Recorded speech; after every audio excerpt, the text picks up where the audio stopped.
अस्सलाम वालेकुम स्टूडेंट्स, कैसे हैं? आज का हमारा टॉपिक है टाइप्स ऑफ कंप्यूटर्स। जब हम टाइप्स की बात करते हैं तो बुनियादी तौर पर कंप्यूटर्स के हम कुछ ग्रुप बनाते हैं और उस ग्रुप बंदी का इन्हिसार ज़्यादातर कुछ खसूसियात होती हैं उस पर किया जाता है और इन खसूसियात को आमतौर पर हम पैरामीटर्स का नाम देते हैं। तो कुछ कॉमन पैरामीटर्स होते हैं जिनकी बुनियाद पर गिरोहबंदी की जाती है या क्लासिफिकेशन की जाती है। तो आज जो जिस क्लासिफिकेशन की हम बात कर रहे हैं तो उसमें जो कॉमन पैरामीटर्स हैं वो क्या क्या हैं। तो सबसे पहले तो है कि टाइप ऑफ इनपुट, कि वो कंप्यूटर किस तरह की इनपुट लेता है, यानी किस तरह का डेटा प्रोसेस कर सकता है, किस शक्ल में। दूसरा जो पैरामीटर है the way they do processing, और वो उनका प्रोसेसिंग का तरीकाकार क्या होता है। तो ये दो पैरामीटर्स हैं जिनकी बुनियाद पर जो है वो हम कंप्यूटर की आज दर्जाबंदी या गिरोहबंदी को डिस्कस करेंगे। ये जो तीसरे नंबर पर कुछ पैरामीटर्स हैं, इसकी बुनियाद पर पहले और कुछ इजाफी जो है वो हम पिछले लेक्चर के अंदर डिस्कस कर चुके हैं, जैसे साइज है, स्टोरेज कैपेसिटी है और प्रोसेसिंग स्पीड है। उसकी बुनियाद पर कंप्यूटर्स की क्लासिफिकेशन हम पहले पढ़ चुके हैं। तो अब इन दो पॉइंट्स की बुनियाद पर जो क्लासिफिकेशन है उसके हिसाब से कंप्यूटर में तीन जो है वो टाइप्स बनती हैं। एक एनालॉग है, दूसरा डिजिटल है और तीसरा हाइब्रिड है। अब ये एनालॉग कंप्यूटर्स क्या होते हैं, तो सबसे पहले इसके बारे में हम देखते हैं। ये एनालॉग कंप्यूटर्स, जैसा नाम बता रहा है, ये एनालॉग डाटा को प्रोसेस करते हैं। एनालॉग डाटा क्या होता है? ऐसा डाटा जो कॉन्टिन्यूअस फॉर्म में हो, ऐसा डाटा, ऐसी चीज जिसको मेजर किया जा सके, मापा जा सके, काउंट ना किया जा सके, गिना ना जा सके। जैसे हम काउंटिंग करते हैं, गिनती 1 2 3 4 5, और कुछ मिकदारें ऐसी होती हैं जिनको मापा जाता है, उनकी मेजरमेंट की जाती है, उसके लिए कोई ना कोई पैमाना होता है, उस पैमाने से उनका कंपैरिजन किया जाता है। तो इनमें जो कॉन्टिन्यूअस मिकदारें हैं, कॉन्टिन्यूअस डाटा है जिसे हम एनालॉग डाटा कहते हैं, उसमें जैसे टेम्परेचर है, दर्जा हरारत, प्रेशर है, वजन है, स्पीड है, वोल्टेज है, तो ये कॉन्टिन्यूअस वैल्यूज होती हैं, कॉन्टिन्यूअस डाटा होता है। तो एनालॉग कंप्यूटर आमतौर पर इस तरह के डाटा को प्रोसेस करते हैं। आज इसमें जैसे 1 2 3 4 5 है, इस तरह के डाटा को प्रोसेस नहीं करते जैसे नॉर्मल कंप्यूटर का बिहेवियर होता है। तो फिर ये क्या करते हैं? It measures continuous changes in some physical quantity, किसी फिजिकल क्वांटिटी के अंदर जो तब्दीलियां हो रही हैं उनको मापते हैं। अब तब्दीलियां कैसे हो रही हैं? जैसे आप थर्मोमीटर से जो है टेम्परेचर नाप रहे हैं, तो वो टेम्परेचर कितना घट रहा है, कितना बढ़ रहा है, तो ये मेजरमेंट करना ये इन कंप्यूटर्स का काम है। प्रेशर की कमी बेशी को मापना, वजन इसको मापना, स्पीड, वोल्टेज, ये सारे काम एनालॉग कंप्यूटर करते हैं। अब इनको इनपुट देने का क्या तरीकाकार होता है, इनपुट लेते किस तरह से हैं? अब ये ऐसा इसमें ये तरीकाकार बताया गया है, the input data directly from measuring instruments without converting them into binary form or computer codes। अब इसमें तरीकाकार ये होता है कि किसी डिवाइस से, जो मेजरिंग इंस्ट्रूमेंट होता है, यानी इन क्वांटिटीज को मापने के जो आलात होते हैं, उनसे डायरेक्ट जो वैल्यूज होती हैं, जो इनपुट होती है, इन कंप्यूटर के अंदर स्टोर होती हैं, उनको बाकी कंप्यूटर्स की तरह डिजिटल फॉर्म में कन्वर्ट नहीं किया जाता, यानी नंबर फॉर्म में या बाइनरी डिजिट्स के अंदर या बिट्स के अंदर या कंप्यूटर कोड्स के अंदर कन्वर्ट नहीं किया जाता, बल्कि उसी शक्ल में वो डिवाइसेस मेजर करती हैं, मेजर करके इन कंप्यूटर्स को देती हैं, यानी टेम्परेचर थर्मामीटर मेजर करके इसको दे रहा है, प्रेशर मेजर होके आ रहा है, वज़न वेट वगैरह जो मशीनें होती हैं उससे रेलिवेंट जो आलात हैं इन क्वांटिटीज़ को मेजर करने, तो उनके साथ ये कनेक्टेड होते हैं और उनकी बेस पे आगे ये अपनी प्रोसेसिंग करते हैं। और इनकी प्रोसेसिंग करने के लिए इनको मेमोरी की ज़रूरत नहीं होती। क्यों नहीं होती? उसकी वजह यह है, the major and compare quantities in a single operation. तो अब इसमें दोनों काम ये कर रहे होते हैं एक ही ऑपरेशन के अंदर, क्वांटिटीज को माप भी रहे होते हैं और उनका मुवाजना भी कर रहे होते हैं एक ही इंस्ट्रक्शन के अंदर, क्योंकि ज़्यादातर इसमें इन्होंने कोई प्रोसेसिंग बड़ी नहीं करनी होती, स्टोरेज नहीं करनी होती, कोई रिकॉर्ड नहीं रखना होता। अब ये है कि एक तरफ से आ रहा है टेम्परेचर और आगे इनको एक थ्रेश होल्ड दिया हुआ है, फ़र्ज़ किया कि आपने क्या करना है कि जब टेम्परेचर इस रेंज को पहुंचे तो आपने किसी मशीन को बंद कर देना है या चला देना है, प्रेशर इतना हो तो कोई वाल्व बंद करना है, चलाना है, इंस्ट्रक्ट करना है अगले जो है वो इंस्ट्रूमेंट को, स्पीड दिखानी है कि इस वक्त कितनी जो है वो आपकी स्पीड जा रही है, कम हो रही है, ज़्यादा हो रही है, कब स्पीड लिमिट से जब एक्सीड करता है तो अलार्म बजाना है आपने, या कोई उसमें कोई इंडिकेटर देना है, क्या करना है। तो ये जस्ट दो ही काम होते हैं, एक तरफ से वो कंपैरिजन करता है और उसके साथ कोई एक्शन होता है जो इसने परफॉर्म करना होता है।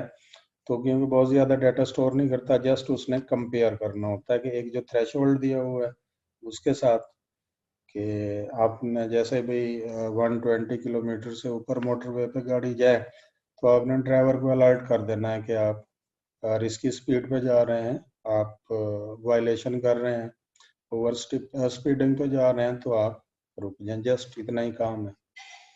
अगर किसी यूनिट का टेम्परेचर बढ़ रहा है तो वहाँ पे जो कूलिंग सिस्टम है उसको एक्टिवेट कर देना है, या उसका जो सप्लाई है वो टर्मिनेट कर देनी है, या कूलिंग एक हद तक जाती है तो कंप्रेसर को बंद कर देना है। तो ये सारे काम इन्होंने करने होते हैं, वो एक ही ऑपरेशन के अंदर हो सकते हैं, तो इसके लिए किसी मेमोरी की ज़रूरत नहीं होती। तो इस वजह से क्योंकि मेमोरी ज़्यादा नहीं होती तो इनकी प्रोसेसिंग बहुत फास्ट होती है, कोई देर नहीं लगती इनकी प्रोसेसिंग के ऊपर, एक ही गो में ये सारा काम कर लेते हैं। और लेकिन इनके रिजल्ट जो है वो एक्यूरेट नहीं होते। क्यों नहीं होते? क्योंकि साफ ज़ाहिर है इसमें डाटा तो ज़्यादा होता नहीं है जिससे रिज़ल्ट जो है वो एक्यूरेट तरीके से जनरेट किए जा सके। तो ये एस्टिमेटेड कुछ रिज़ल्ट्स होते हैं, वो उसका इनके रिज़ल्ट का इन्हिसार ज़्यादातर दूसरे जो इंस्ट्रूमेंट्स हैं उनके ऊपर होता है, उनकी एक्यूरेसी के ऊपर होता है। और जैसे शुरू में बताया है कि ये सिर्फ मेजरमेंट करते हैं, काउंटिंग नहीं करते। और इनकी जो आउटपुट होती है वो किस शक्ल में होती है? ये मोस्टली चार काम ही हमने कंप्यूटर के पढ़े थे, इनपुट, प्रोसेसिंग, स्टोरेज और आउटपुट। इनपुट हमने देख लिया, प्रोसेसिंग का तरीका भी देख लिया, स्टोरेज का इसमें है नहीं सिलसिला। अब आउटपुट इसमें किस तरह की होगी? तो आउटपुट जो इनकी होती है वो भी रीडिंग्स होती हैं। कुछ रीडिंग्स आ रही होती हैं किसके ऊपर? किसी डायल के ऊपर आ रही होती हैं, या कोई ग्राफ बना हुआ है या ग्राफ की स्ट्रिप पट्टी लगी हुई है तो उसके ऊपर ये बता रहे होते हैं उसके ऊपर। तो कोई डिजिटल फॉर्म में नहीं आ रहा होता, तो वही जैसे आपका स्पीडोमीटर है मोटरसाइकिल का या गाड़ी का, उसके ऊपर आपके रिजल्ट आ रहे हैं प्रोसेसिंग के, वो आउटपुट आ रही है। ये एनालॉग कंप्यूटर आपका काम कर रहा है। या कोई वोल्ट मीटर है तो उसमें वोल्टेज बता रहा है जो फ्लैक्चुएशन हो रही है, तो एक डायल के ऊपर ये चीज़ें सारी आ रही हैं। या कोई ग्राफ बना हुआ तो उसके ऊपर कुछ कलर्स जो है ना मुख्तलिफ कोई जो है वो उसका इंडिकेटर फिक्स ग्राफ के ऊपर वो इंडिकेटर ऊपर नीचे आ रहा है तो वहां से हमें पता चल रहा है। तो इसका इस्तेमाल डेली लाइफ के अंदर हमारी तो कम होता है, इसका स्पेशलाइज्ड इस्तेमाल होता है, ख़ास इस्तेमाल होते हैं कंप्यूटर ख़ास माहौल के अंदर, और ख़ास तौर पर जो जहाँ पे इंजीनियरिंग का काम हो रहा होता है या फिर साइंटिफिक वर्क हो रहा होता है, और उससे रेलिवेंट जो आपके प्रोग्राम होते हैं, जो मशीनरी होती है, उनको ऑपरेट वगैरह करने के लिए वहाँ पे यूज़ हो रहते हैं। जैसे ऑयल रिफाइनरी के अंदर ये जो है एक तो पेट्रोल का फ्लो वगैरह जो है ऑयल का वो चेक कर रहे होते हैं, और साथ टेम्परेचर वगैरह आग लगने का खतरा होता है, तो वो साफ ज़ाहिर है वो टेम्परेचर को मेंटेन रखना वहाँ पे काफ़ी क्रूशल होता है, तो वहाँ पे ये काम कर रहे होते हैं। इसके अलावा पेपर मेकिंग के अंदर और केमिकल इंडस्ट्री में भी इनका इस्तेमाल होता रहता है। और एक जो कॉमन आपने इस्तेमाल देखा होगा वो पुराने जो पेट्रोल पंप्स होते थे उनके ऊपर भी वो हमें रीडिंग्स बताता था।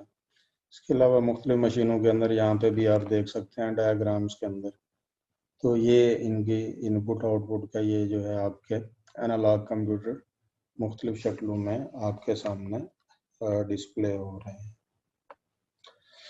अब दूसरी जो टाइप है कंप्यूटर की वो है जनाब डिजिटल कंप्यूटर। अब इसका नाम ही बता रहा है कि ये कंप्यूटर जो है वो डिजिटल डाटा को प्रोसेस करता है, और डिजिटल डाटा आमतौर पर डिस्क्रीट नंबर्स में होता है। डिस्क्रीट नंबर ऐसे होते हैं जिनको काउंट किया जा सके, तो और आमतौर पर डिस्क्रीट नंबर दो ही जो है हम वो लेते हैं, ये कंटिन्यूस नहीं होते।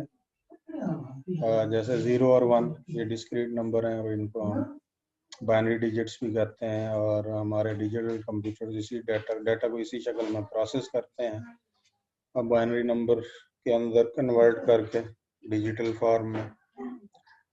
तो इस तरह के कंप्यूटर जो डिजिटल इनपुट लेते हैं डाटा का डिजिट्स की फॉर्म में, काउंटिंग इनका जो है ना बेसिक प्रिंसिपल होता है, मेजरमेंट की बजाय काउंटिंग की बेस पे ये काम करते हैं।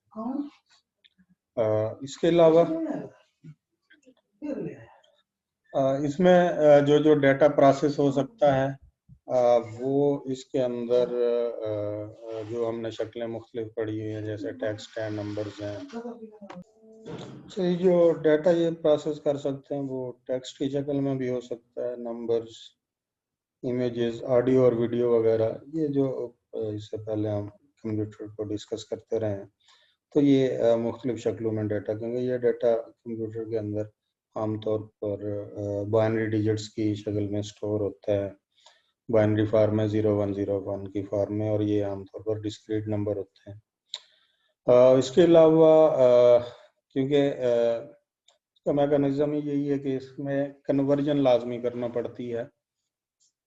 उसमें तो एनालॉग में हमने देखा था डाटा जिस शक्ल में है उसी शक्ल में प्रोसेस हो जाता है, इसमें डाटा को प्रोसेस करने के लिए उसकी शक्ल चेंज करनी पड़ती है। ये ऊपर जितनी भी फॉर्म्स हमने डिस्कस की हैं इनको लाजमी तौर पर बाइनरी फॉर्म में या कंप्यूटर कोड्स में कन्वर्ट करना पड़ता है। जब तक आप कन्वर्ट नहीं करेंगे तब तक जो है ये डाटा प्रोसेस नहीं हो सकेगा। अब क्योंकि ये डाटा न्यूमेरिक फॉर्म में ज़्यादातर होता है, स्टोर होता है और प्रोसेस होता है, तो इस वजह से जो इसके ऊपर जो ऑपरेशन परफॉर्म होते हैं मोस्टली ये कंप्यूटर अरिथमेटिक और लॉजिकल ऑपरेशंस परफॉर्म करते हैं। अरिथमेटिक ऑपरेशंस जैसे जमा, नफी, ज़रब, तकसीम, और लॉजिकल जो है जैसे कंपैरिजन हम करते हैं, less than, greater than, equal to वगैरह, तो ये ऑपरेशन इनके ऊपर ये परफॉर्म कर सकते हैं उस डाटा के ऊपर। अब क्योंकि ये डाटा बहुत ज़्यादा मिकदार में होता है, नंबर्स काफ़ी मिकदार में होते हैं, उसके ऊपर इन्होंने प्रोसेसिंग करनी होती है, तो इनके लिए इनको मेमोरी की भी ज़रूरत होती है। अगर मेमोरी ना हो तो फिर इनकी प्रोसेसिंग जो है कंप्लीट नहीं हो सकती। उसकी रीजंस भी हम जो है कभी आगे जाके डिस्कस करेंगे। तो इसका एक मकसद तो प्रोसेसिंग होता है मेमोरी का, और दूसरा जो है वो अगर आपको जो रिजल्ट्स वगैरह हैं या जो डाटा आपने इसमें फीड किया उसको बाद में इस्तेमाल करने के लिए भी ज़रूरत है, तो इस वजह से रिकॉर्ड रखने के लिए भी उसको स्टोर किया जा सकता है। आउटपुट साफ ज़ाहिर है जिस शक्ल में ये इनपुट लेंगे उसी शक्ल में ही आउटपुट देंगे, तो इसकी आउटपुट भी वो डिजिटल फॉर्म में होगी, लेकिन जब यूज़र के सामने उसको प्रेजेंट किया जाएगा तो उसे कन्वर्ट कर दिया जाएगा वापस असली हालत में। जैसे इनपुट को कन्वर्ट किया था तो इसी तरह से आउटपुट को वापस उसी तरह से टेक्स्ट, नंबर्स या फिगर्स या ऑडियो वीडियो की शक्ल में कन्वर्ट करें। इनकी एक्यूरेसी जो है बहुत बेहतर होती है उसकी निस्बत, इसमें एस्टिमेशन नहीं होती, बिल्कुल एक्यूरेट रिजल्ट होते हैं। लेकिन इसकी प्रोसेसिंग ज़रा ज़्यादा होती है तो इसकी स्लो कंसिडर किया जाता है ये कंप्यूटर, एनालॉग की निस्बत स्पीड कम होती है।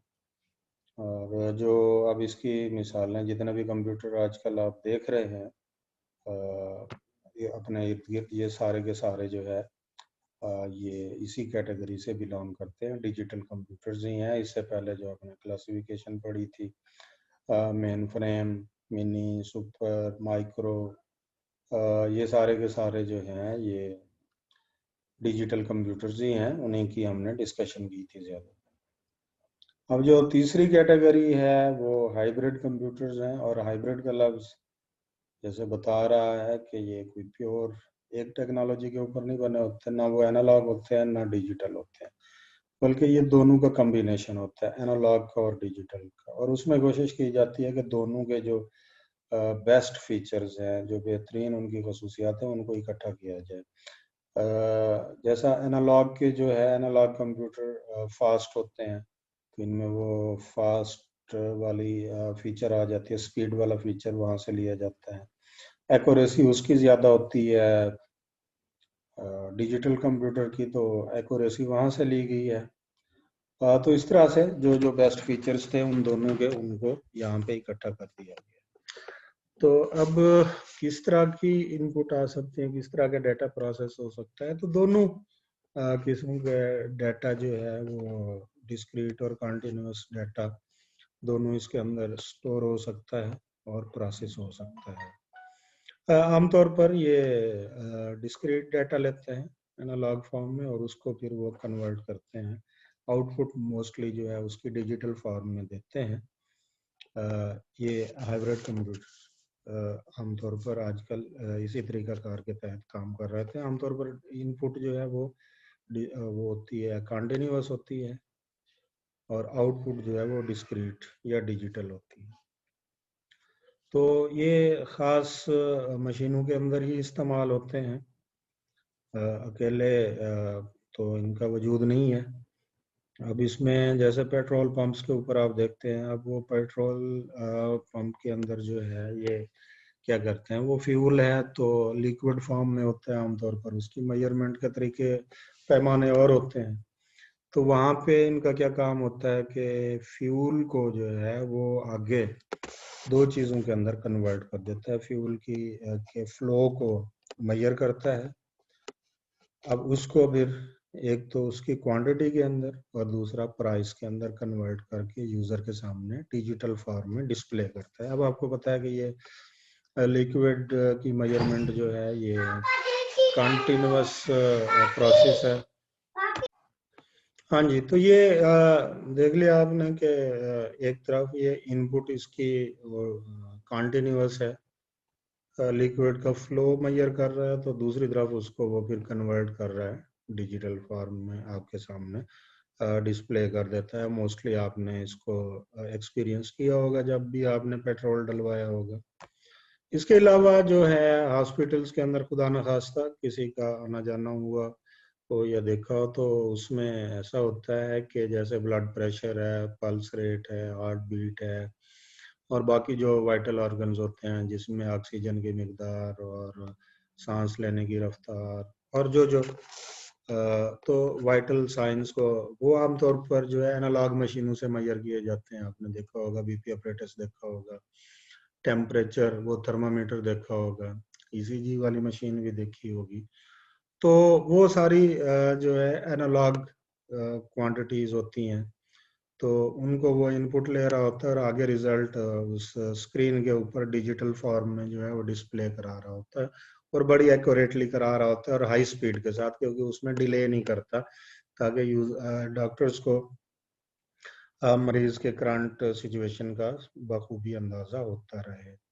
तो ये भी जो है हमारा एक किस्म का हाइब्रिड कंप्यूटर। और इसके अलावा ये राडार का जो डाटा होता है, या एयर डिफेंस सिस्टम के अंदर, डिफेंस सिस्टम के अंदर भी बहुत सारी एप्लीकेशंस हैं जहाँ पे सॉरी ये हाइब्रिड कंप्यूटर जो है वो यूज होता रहता है। आगे इंशाल्लाह फिर नेक्स्ट चैप्टर के अंदर जो चीजें हैं उनको अगले लेक्चर में डिस्कस करेंगे। तब तक के लिए अल्लाह हाफिज।